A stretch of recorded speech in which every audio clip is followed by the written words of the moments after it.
Welcome to Behind the Sports Medicine Podcast, the podcast that pulls back the curtain on the evolving world of sports science. I'm Andrew Rizza, an athlete trainer with decades of experience in professional, collegiate, and high school sports. And I'm Cameron Roth, an orthopedic surgeon and a consultant for the Chicago White Sox. In each episode, we'll explore the real-world challenges and opportunities facing today's human performance professionals. Our hands-on experience is transforming sports medicine and breaking barriers through innovation and teamwork. Hey, everybody. Welcome to this week's Behind the Sports Medicine Podcast. Today, we have Dr. Adam White. Dr. White is the head of brain health at the Professional Footballers Association, the Players Union for Football in England, and a co-founder of the Concussion Legacy Foundation in the UK. Dr. White, welcome to the show. Thank you so much for having me, guys. Appreciate it. Can you tell us a little bit about your role in the PFA and how you became involved in brain health work in football? Yeah, I think probably like most people by accident. When I was much younger, I had no anticipation that I would end up in this space. I always really wanted to be what we would call a PE teacher in the UK. So someone that teaches sport within a school setting. That was my goal. And as part of that, rugby was my main sport. For those in America, rugby is the American football equivalent, where we don't keep stop-starting and we lose the pads and we tackle each other, which is much more brutal in my view in some ways, and more intelligent in others. Like we don't smash each other in the head as much, which is a positive. But I very quickly realised in my journey that there was this big issue around head injuries. We were seeing in young people, kids in schools that were being made to participate in contact rugby, that ultimately it was one of the biggest injuries that we would see is these concussions that were having a real impact upon young people. And so I wanted to study it more. I wanted to understand why we were putting children in schools through these contact sports, making them hit their heads and tackle each other really hard, which was causing all sorts of injuries. It's just as part of education. And so that's what really interested me. I did a PhD. I looked into this. And as part of that journey, what I found really fascinating was not just the kind of medical data, the evidence, whether that's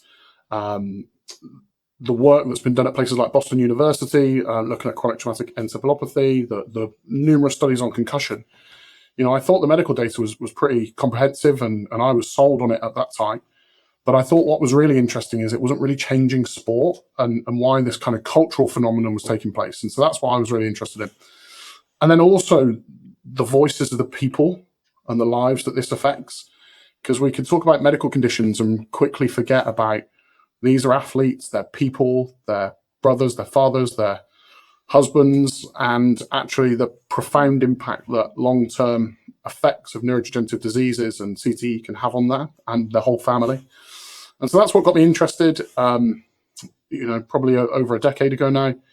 I then decided the best people to collaborate with internationally was the Concussion Legacy Foundation, now the Concussion and CTE Foundation. Dr. Chris Nowinski, I thought, was leading the way on this, and particularly in the United States. And at the time, I felt like the UK was 5 to 10 years behind the US in terms of the work that we were doing. And there was much less research. There was no education. There was no policy changes happening within the sports. There was very little public awareness.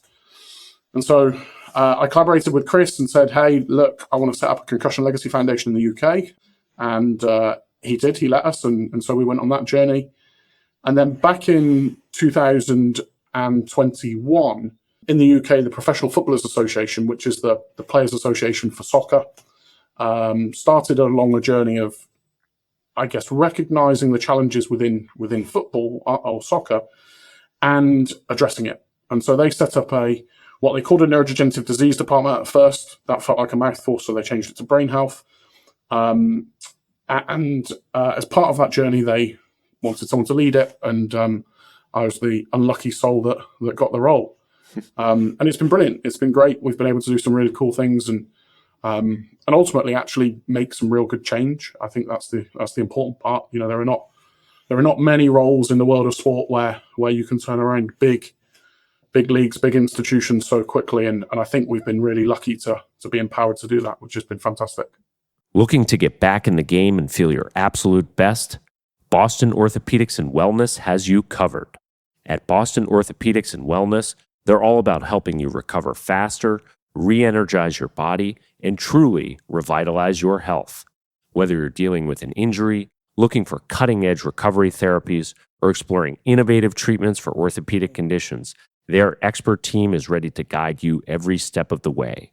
From advanced regenerative treatments like PRP, stem cell therapy, and peptides, to performance and wellness services like NAD+ therapy, men's health optimization, and weight management programs, they offer a comprehensive, personalized approach to getting you back to peak performance.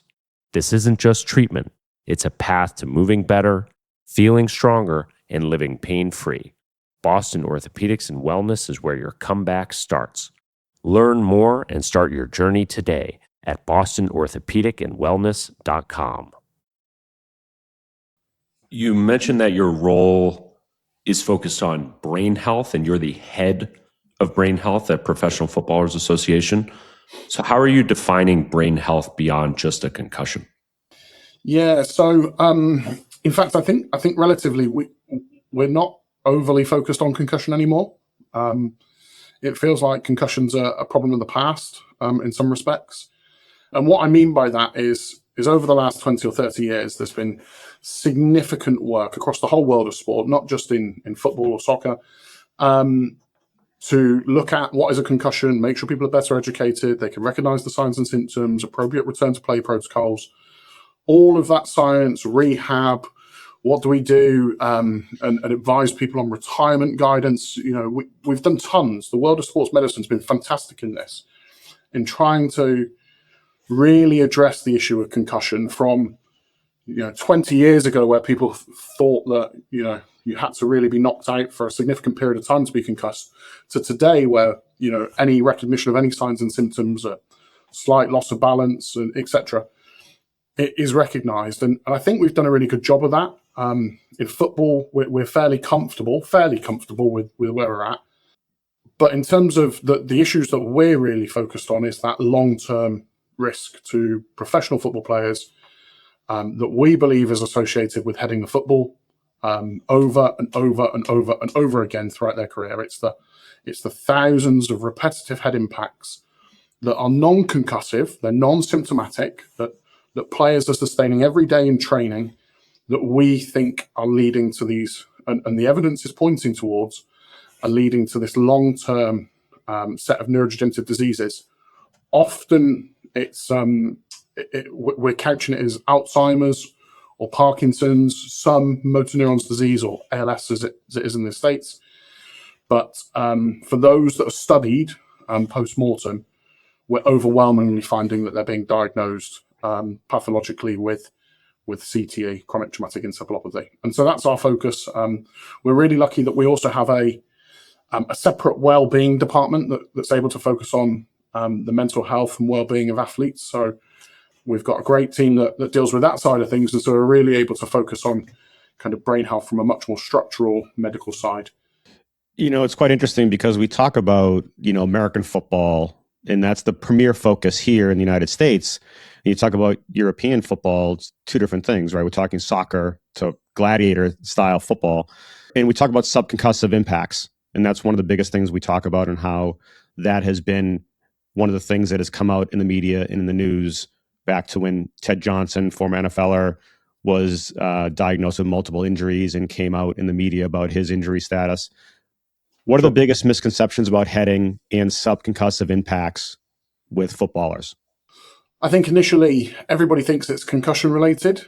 Mm-hmm. And I think we've had to shift the narrative that it's not just concussions. Of course they have a part to play, Mm-hmm. but it's not necessarily the concussions that are the problem. It's the players that are heading the ball the most where we're seeing this issue. We've had some really good research studies. The field study from the University of Glasgow has been able to identify the greatest risks for players that in positions that head the ball the most, and frequently we've seen a repeated picture of that. I think the challenge, or the biggest myth or challenge we have is football. Our football, soccer, has exponentially developed over the last 50 years with professionalization. The game's become quicker, and traditionally they played with this old leather ball that, particularly when it got wet, was able to soak up lots of water, was really heavy. And so immediately everyone thinks, oh, it must be that old leather ball that's causing these forces that are going through the brain. And when you compare it to today's footballs that are synthetic, they're waterproof, they're much better designed, everyone says or believes that risk might have dissipated. But they forget some basic physics, and big, heavy leather balls don't travel very fast or very far, and they're really hard to kick. Whereas when you've got these nice synthetic balls that are made to be aerodynamic, they're traveling at much greater forces today than they ever were in the 60s, the 70s, the 80s, the players that we've been able to study. And so this problem should be getting worse in that respect. It should be the forces that are being translated through the players' brains, heads will be greater because of the ball dynamics. And then when you overlay that players are much stronger, fitter, faster than they ever have been, they're more technically skilled than they ever have been, they're able to send that ball with greater speed, with greater torque. And so it's a compounding issue if we look at it just through that lens. One of the, I think, misconceptions that people also have that we talk about is it's not linear force, it's rotational force. And you see athletes try to hit and rotate as quickly as they can to redirect the ball. So are you seeing some of that data come out that is more supportive to help to educate the athlete more and the individuals that are caring for them, the stakeholders? Yeah, I think, and we've been on a journey over the last couple of years, particularly to look at the forces around heading the ball. And you're absolutely right. We have kind of two areas of concern in football. One is those really long balls that are, a goalkeeper kicks it out or somebody clears it a long distance, and a player ultimately is looking to send that ball back. And so generally it's a fairly linear force. But it's a great, it's come a long distance at speed, and therefore the forces going through the brain are significant. The other challenge is the set piece. It's those corners that we're seeing that everybody loves to score a goal, and the ball's sent in, and ultimately somebody's trying to put that ball on their head and then into a goal. And so we are seeing that rotational component to it, which is a real concern. Around a quarter of goals in football are scored from a header, and so we're never going to be able to lose that part of the game.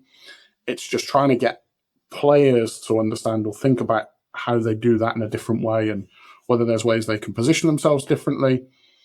And if we can't, then it's about exposure and how do we train these athletes in a way that they're not sustaining it within the training environment. And so if we can keep it in the game, and we have to keep it in the game, which is what the players want, it's how can we adapt the training environment so they're not sustaining those rotational forces, the torque going through their skull, which ultimately is causing a real strain on the axons within the brain.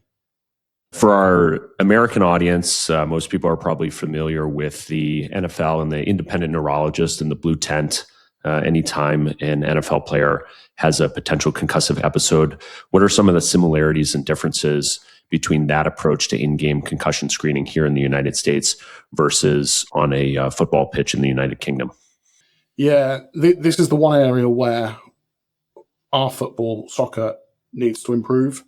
And it's something that we've been lobbying for significantly over the last 3, 4, 5 years. So in the NFL or other sports, whether you look at rugby or pretty much every other sport that has a risk of concussion, if a player seems to have a hit or shows any signs and symptoms of a concussion, whether that's tight posturing or they're unsteady on their feet or whatever those signs might be, generally there's some form of the player can be withdrawn from the game temporarily. They can be assessed by a doctor, often using the sport concussion assessment tool or something similar.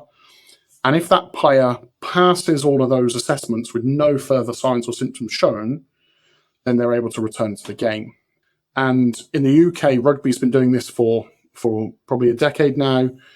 They have been using team doctors rather than those independent neurologists that the NFL does. So there are some slight differences, but it has worked phenomenally. We see it means that there's a lower threshold for doctors to remove players. It means players are more happy to be removed because there's a potential chance that they can get back on the field.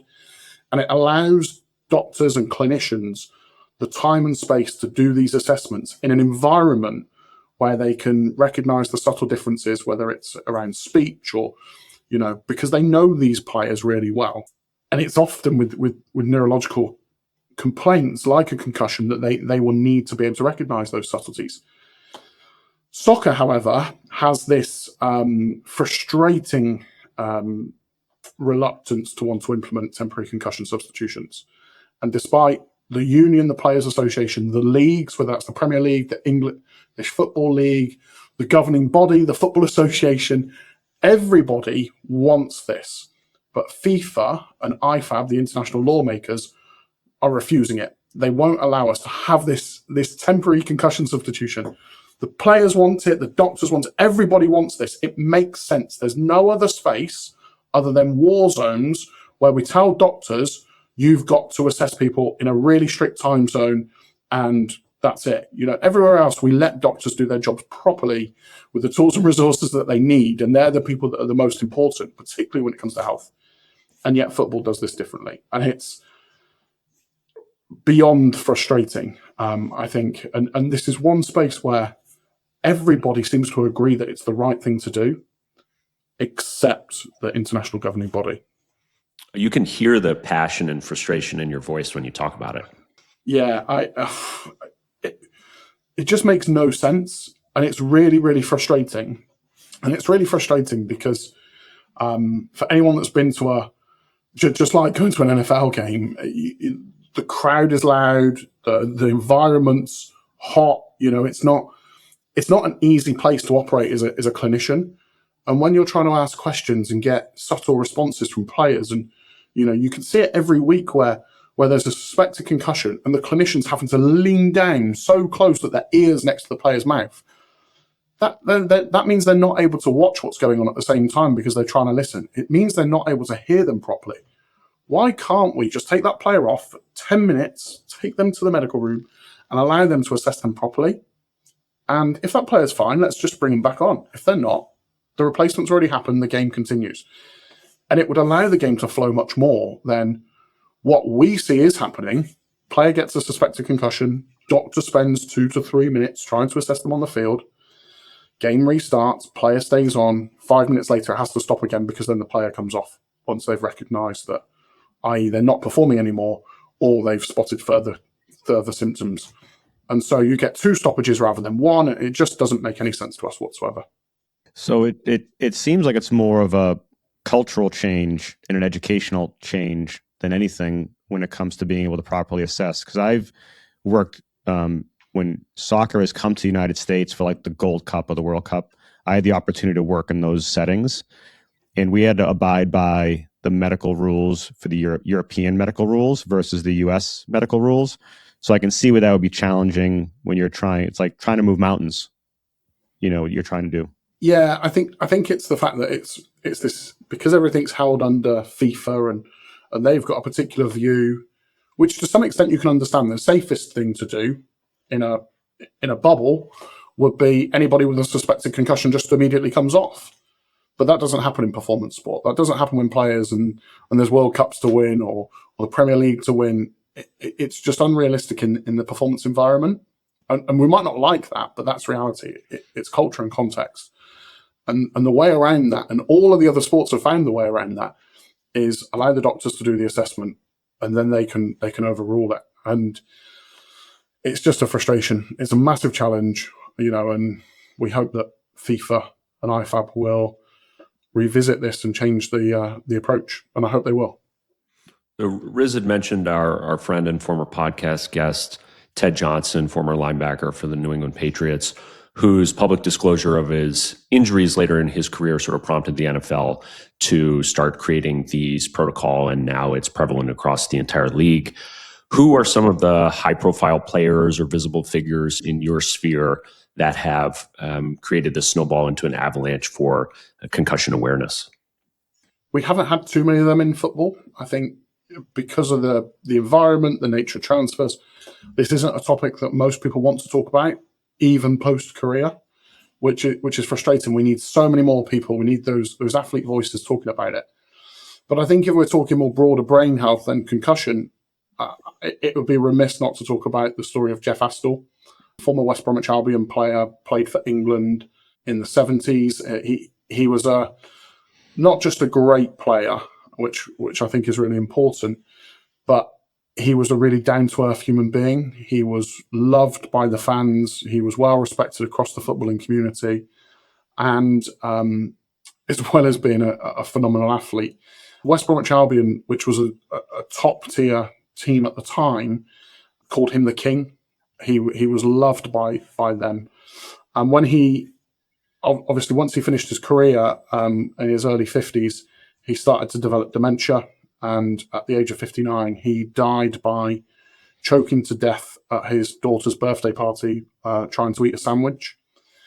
And he subsequently became the first British football player to be, after his death, studied for CTE. And he was found to have CTE. There was a coroner's court hearing where the coroner referred to his brain of being the brain of a boxer rather than a footballer. And he was known for heading the ball. He was phenomenal in the air. And so I think it was a perfect storm, this well-loved, heroic player that was classed as the king from a really important team, and then subsequently has CTE, has it early, has it really aggressively. The brain was present, all of it just lined up. But when that happened, his family are phenomenal. He's got 3 daughters and they basically took this on, and they went to the football authorities and they said, look, there's this issue, what are you doing about it? And they didn't get the response they wanted. And so they literally mobilized West Bromwich Albion fans, and they went on a massive campaign. They carried banners to every Premier League game that year, and they made football sit up and listen. And I think that's probably the most notable case is of Jeff Astle. And since then, from that kind of foundational work, a decade ago, we've seen numerous players now subsequently post their career, rather than hiding dementia or neurodegenerative conditions, have made it public. And so, half of the 1966 World Cup winning team was subsequently diagnosed with a neurodegenerative condition. And we're just hearing more and more and more, every week, really. So I think it's a changing picture. But the big challenge we have in the UK is lots of the former players are happy to talk about this in their later life, but the current players or recently retired players, it's difficult to get them talking on such a hot topic. Now, do you think that's because of the fear of a stigma for them to be or have an injury that people can't see versus something that somebody can see? Because we do talk about this in the United States a lot, especially with American football. There's that stigma. But also, is it also a fear of not being able to play the sport they love and earn a living doing?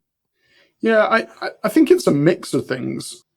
I don't think I could rule out the bits around stigma or masculinity or, the kind of cultural components of play on through injury. I think that does have a role to play. And I think that's amplified when it's a invisible injury. If you've got a broken leg, you've got something you can point to. But a concussion or post-concussion syndrome or any other neurological condition, you can't really point to it. It's not visible to everybody else. So I definitely think there's some of that. I definitely believe there's some of the kind of play on through injury, sporting ethic type challenge. But I also think it's the commercial world of football. I think players, particularly current players, are very conscious of their own worth and themselves as a commodity. And actually, if they're talking about concussions, are other clubs that are looking to purchase them in the future going to be saying, hang on a second, what's going on here? Is there a concussion? Is he going to have post-concussion syndrome? Are we going to have issues around heading the ball? And we are hearing stories of people saying, will they duck away from headers or withdraw?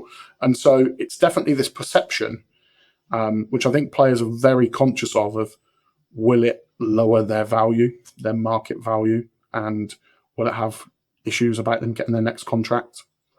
And so I think it's a mix of all of these things, whether it's the masculinities, the injury, being invisible, but also the kind of commercial landscape of football.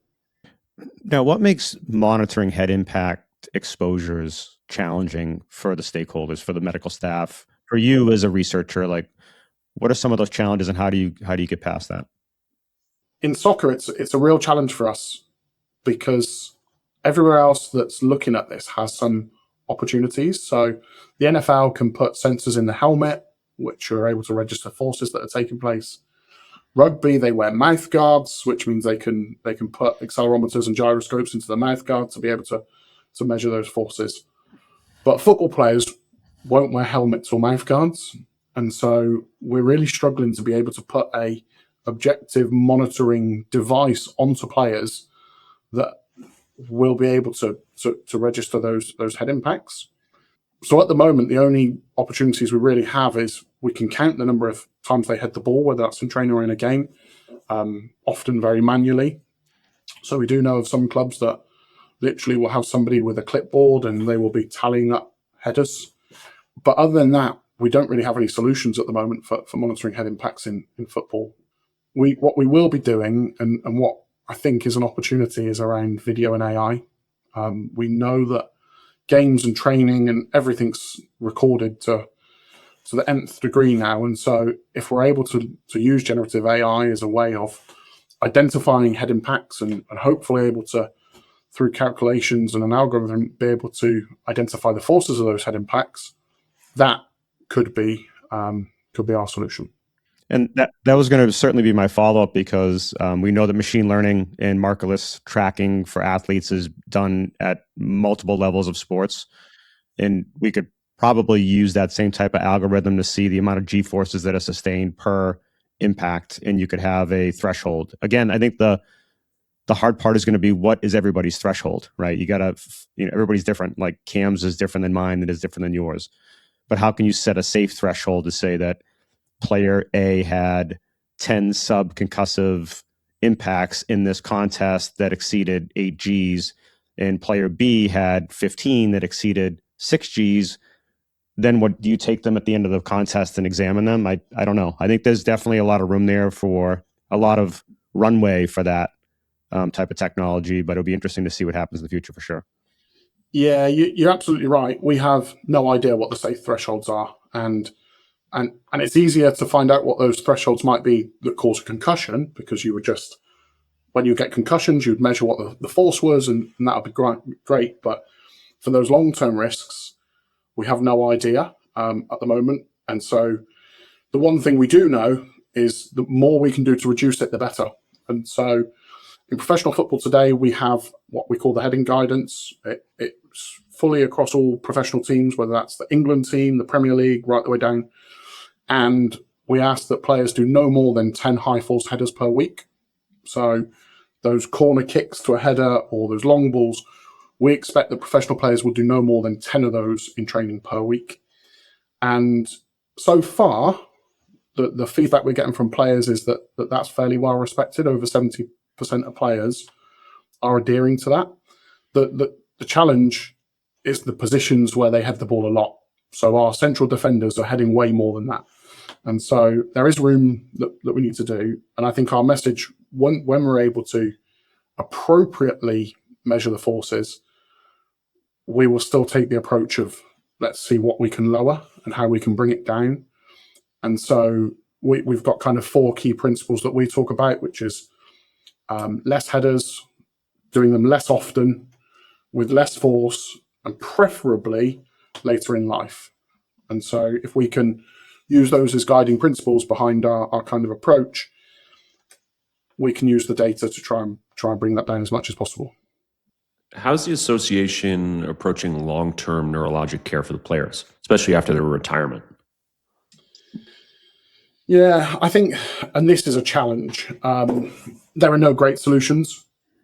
What we know from our data in soccer, unlike other sports, is there are a variety of modifiable risk factors for former athletes associated with neurodegenerative conditions. Footballers, however, score really well on all of them. And so they have great cardiovascular health. They don't smoke. They're generally very social. When you go down those modifiable risk factors, they're actually in really good places for all of them. Low diabetes, and they're low blood pressure, low on stress and mental health. And so it doesn't actually give us much options around what we can do in those places. What we do, of course, we continue to promote them. What's good for the heart is good for the head. And, we would always promote good health advice to former players, but they're generally in pretty good condition anyway. And that's reflected also in the data in former professional football players are living much longer than the population. We're seeing them die 7, 8, 9 years after comparative controls. So we obviously promote that. If we can bring down the heading risk, that'll be great as well. But we don't have huge solutions for neurodegenerative disease, so prevention's got to be key. But we do, in the UK, we have what's called the Football Brain Health Fund. And so football has recognised that these guys have given their life to sport. They're really important. The fans love them. They're part of the heritage. And we can't just leave them at their time of need. We need to be there for them. And so the Premier League, the English Football League, and the Professional Footballers Association have put some money together. And basically any former players that have got a diagnosed neurodegenerative condition can apply for financial support for anything that helps improve their quality of life. And so whether that's care home fees, medical costs, assistance or carer assistance in the home adaptations, occupational therapy, physiotherapy, whatever it might be that's required to improve and enhance their quality of life, living with the neurodegenerative disease is supported. And there are hundreds of players taking benefit of that. What's very different to the NFL concussion settlement is it has no lawyers. We've kept the lawyers away from it. We don't force them to go through medical assessments. I think the average time between application and receiving the support is less than 3 weeks. So it's very much a kind of social medical initiative rather than a kind of concussion settlement legal initiative, because ultimately people living with dementia and other conditions, they don't have time on their side. And so we didn't want to wrap them up in all this bureaucracy. We wanted to be able to offer them the support they need at the time they need it in the most humane, caring way possible. All right, Dr. White, I've been waiting weeks to ask you about this. But you wrote an absolutely fascinating book called Sport Theory and Social Problems.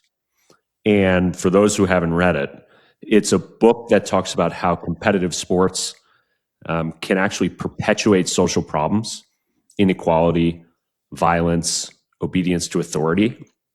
So what motivated you to write this book? Yeah, I think, well, thank you for reading it, firstly. Most people have to go to university and be forced to read it. So I'm pleased that somebody's read it of their own volition.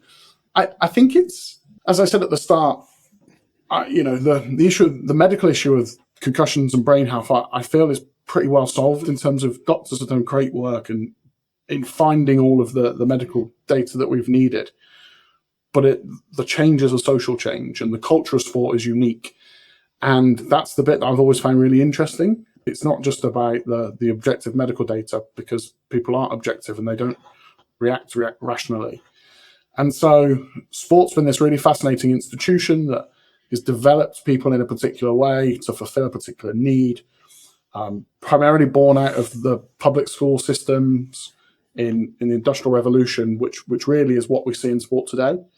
And what they needed was a certain type of traditionally men who conformed to authority. They did what they're told. They responded in a really structured way. They used their physical skills.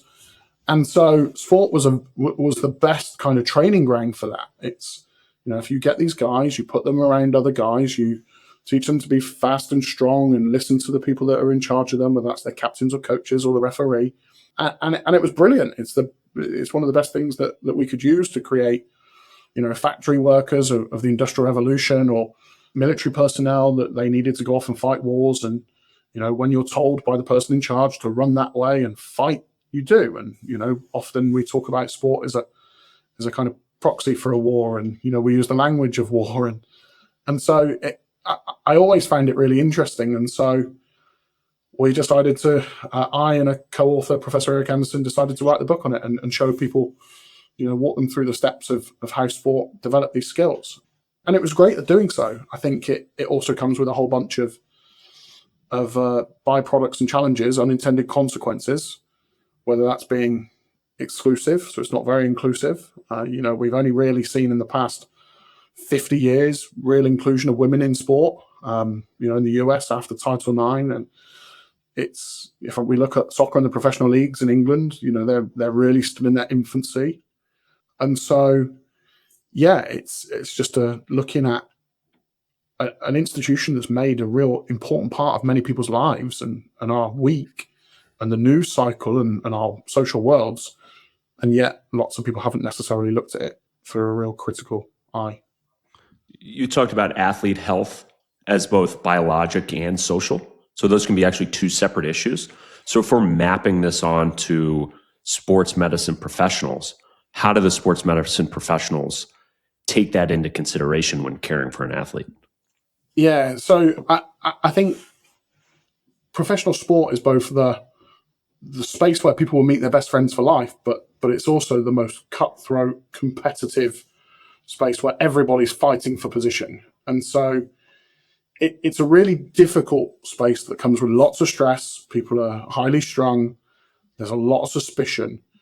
And that inevitably will be causing challenges for athletes. Hiding injuries is one great example. When you're fighting for position on the team, hiding injuries is a really key thing. Not telling your mates any, if you're going through a particular challenge, you don't want to show that weakness to anybody around you, because they're the people that might be trying to push you to the bench. They're the ones that want to get on the field. And so it's just being very aware of this isn't, players are all living this in a social context as well as their performance and physical space. And it's understanding those pressures, those challenges, the social environment that they will be living, so that when you're working with them, we don't just take the simple answer of, is everything all right? Yeah, I'm great.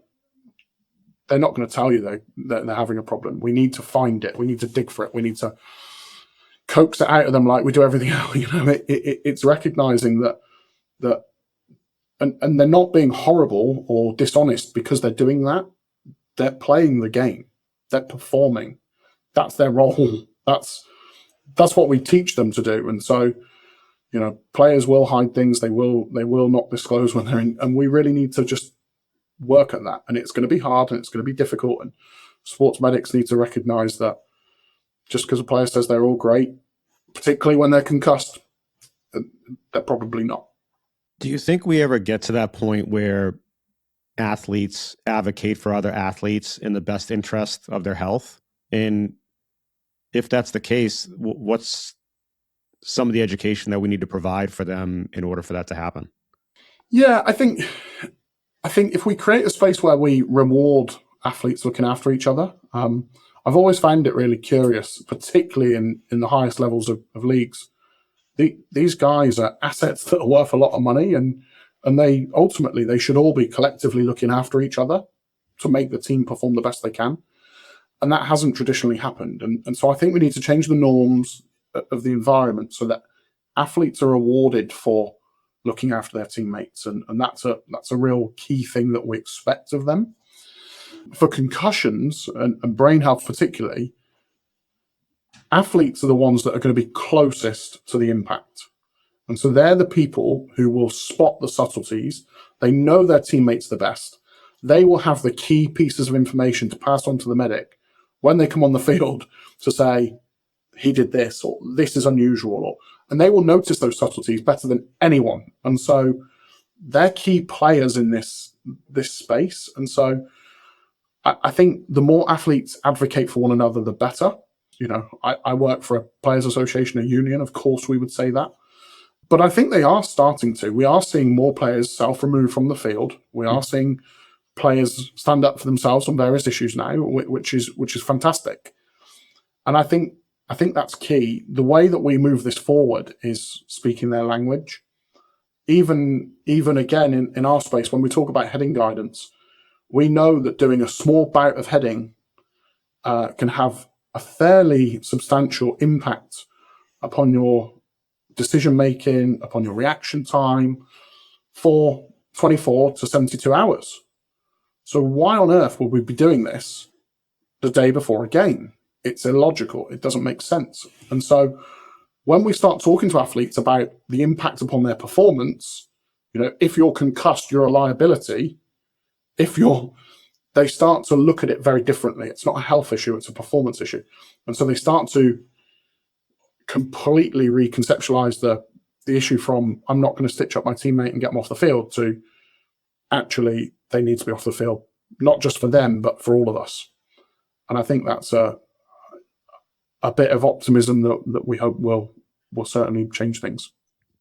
Now, one of the things that I know in the NFL, salaries aren't guaranteed, which talking to a few former players, Isaiah Kazavinsky and also Ted Johnson about this, is why there's some of the reason why they were not reporting injuries so they could stay on the field and secure their livelihood. And forgive me if I'm wrong, but is that the same in European soccer where salaries are not guaranteed, or are you starting to see that change in professional soccer? Yeah, it's in the professional leagues, they're guaranteed. And so we probably have the same issue, but presenting in a different way. And so whilst their salary for the contract they're on is guaranteed, they will still be thinking about their next contract. And so there is still that reluctance, probably less on an immediate or an acute situation, but a much more longer term planning situation. So I think it's the same issue, but presents differently for us. We also have, and when you start going slightly down the leagues, so to what we call the National League system, where it's very much a semi-professional game, players will be paid by participating each week. That's where it becomes what we call the Wild West, and the practices that you see there are worrying.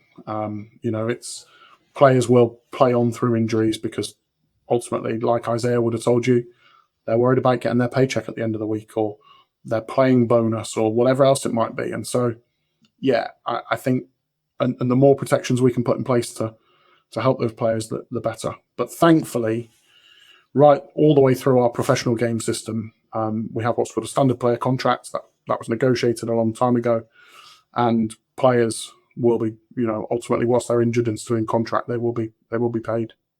All right, we have something called the lightning round, where we just ask very quick questions and get very quick answers. What gives you the most optimism about the future of brain health in football? I think the fact that we're seeing professional players head the ball way less in training. 50 years ago, they were heading it hundreds of times per week. Now we're seeing them head it a dozen times per week. And that just tracks that they'll be heading the ball way less. And so hopefully their risk of neurodegenerative disease later in life will be much lower. What's something about sports culture that you would like to see eliminated? Only one thing. As many as you want. Oh, God. Oh, God. It's like you wrote a book on this. Yeah. Chapter 1. I think for me, it's that cutthroat competitive space that leads to so many other issues, whether it's on concussion, whether it's on injury, whether it's on... I think it's just such a high pressure cutthroat space that it's just so toxic for so many. A habit every clinician should adopt when evaluating head injuries. Assume it's a concussion. Always assume it's a concussion, and absolutely test that. If you've got any inkling or any worry, niggle, I'm not sure, just say it's a concussion. That's a great quote right there. Always assume it's a concussion. Because you're right. I mean, if you assume the worst, then you're the most vigilant. So I'll give you a little sidebar here. We had in the state of Massachusetts, we had written a policy back in 2012 on brain health or concussion health for youth athletes. And if there's a suspected head injury, they are out without a doubt. So they are out of competition till they're assessed or diagnosed by an athletic trainer, physician, nurse practitioner, and then gone through a return to play protocol. So same thing, what you're saying. It's just best interest of the athlete. It's about them, not you. And like the reality, if you get it wrong, if you diagnose someone with a concussion and you're wrong, they're going to miss 3 weeks. Mm-hmm. If you don't diagnose someone with a concussion and they did have it, who knows what happened? The best case is that they'll have prolonged symptoms. Worst case is second impact syndrome, and you'll be in a coroner's court explaining why you didn't take them off. Yeah, well said. Those are all great answers. I like the always assume it's a concussion. I think that's amazing. A research area you are most excited about? I think the faster we can diagnose CTE in the living, the quicker we can start to look for cures and therapies that help.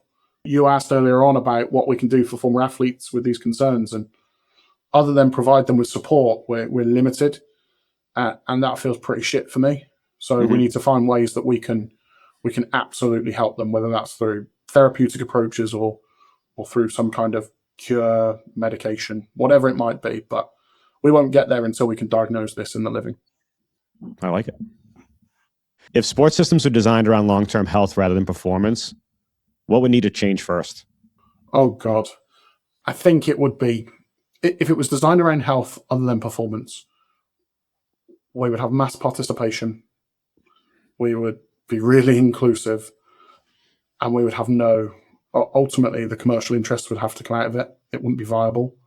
And so we wouldn't be watching the NFL and Olympics, and we'd be doing things like, we have what's called Park Run here in the UK, where every week just random people turn up and there's no race. It's like everybody does 5K, and at the end everybody gets coffee and chats, and it's social. If it takes you an hour to do 5K, everyone's still like, great, that's brilliant.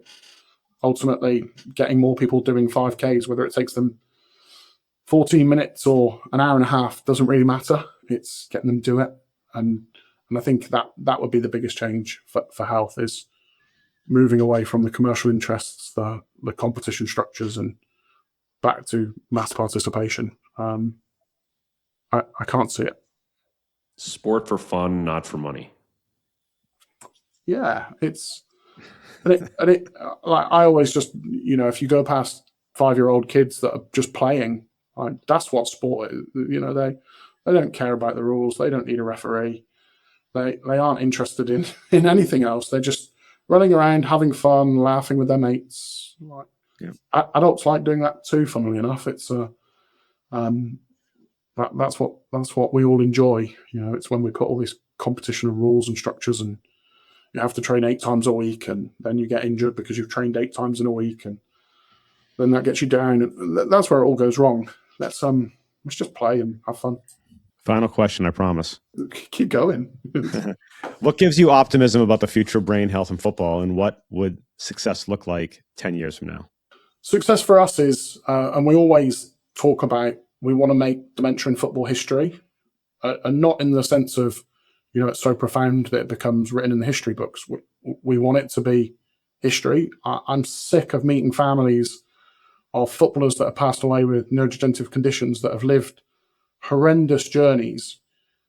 Their stories are horrendous. It's horrifying. It's brutal. And we need to stop that. And so future generations of football players, I'd like to meet their families because of some other reason, not because they've had to endure dementia. I wish you well with all of your endeavors and trying to get that culture change, that shift. We'll get there. Yeah. Might take a while, but we're optimistic. I think in football, it's possible. In your football, I have no idea what you'd do. It's quite interesting you say that, because 15 years ago, we all thought that was never going to happen in the NFL. They were going to reduce hitting in practices, and they were going to advocate more for the player. And they, again, when Ted Johnson came out with his New York Times interview, that changed everything. It opened everybody's eyes. And knowing him personally, we had just interviewed him last week. We had gone through and almost kind of relived that whole process that he had gone through. And I remember him talking about, days where he didn't want to leave his house. So for us, like to live that as medical professionals and working with those athletes, we saw the paradigm shift, which was amazing, that they reduced all these impacts in practice where most of the injuries are occurring. And they were now putting the pieces in place to help to better understand the injury, and then use the medical teams to be able to help advocate and do the right thing for the athlete. So I'm hoping that that's the same type of, maybe not have someone like that come out and say they've suffered like that, but to people to look at that history and say, this is what we need to do for our footballers to make sure that they have a life outside of soccer when they retire. And I think, it's hard when you're in the thick of it to reflect on the success. And it's only 20 years ago when the first modern cases of CTE were being diagnosed in American football players. The first soccer player was 2014. That's a decade ago. The journey we've come from nobody having any idea about the long-term effects of heading the ball or concussions or repeated impacts to where we are today. The science has moved forward. The public awareness has moved forward.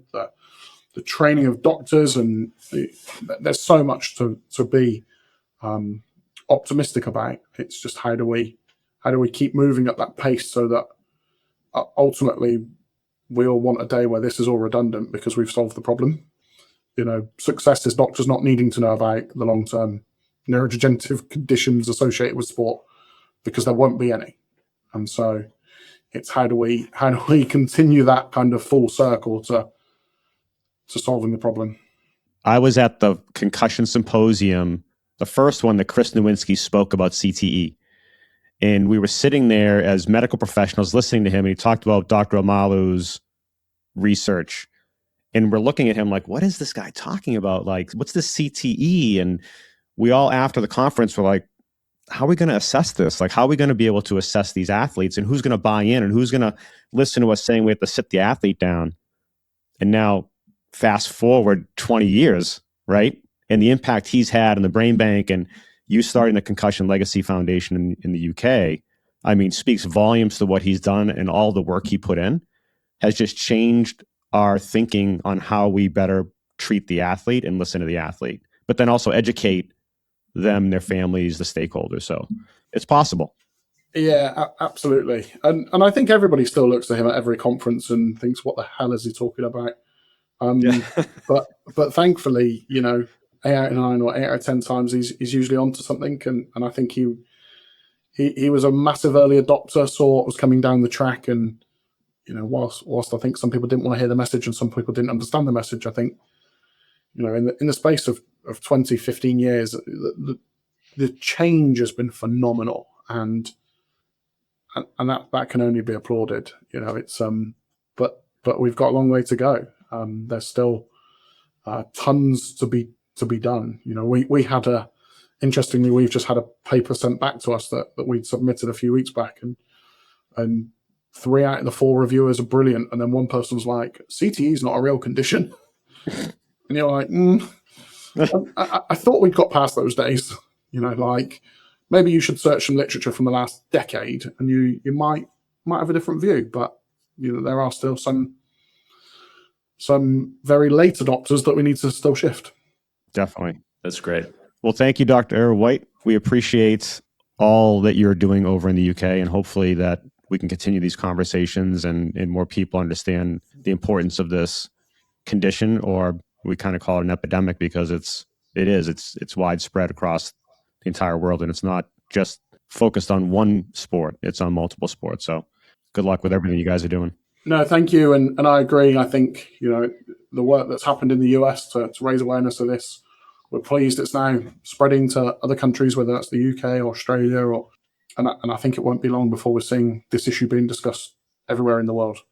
It's only a matter of time.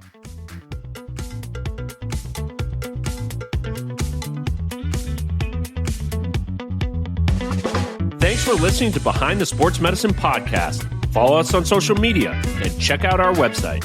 The information shared on this podcast is for educational and informational purposes only and is not intended as medical advice.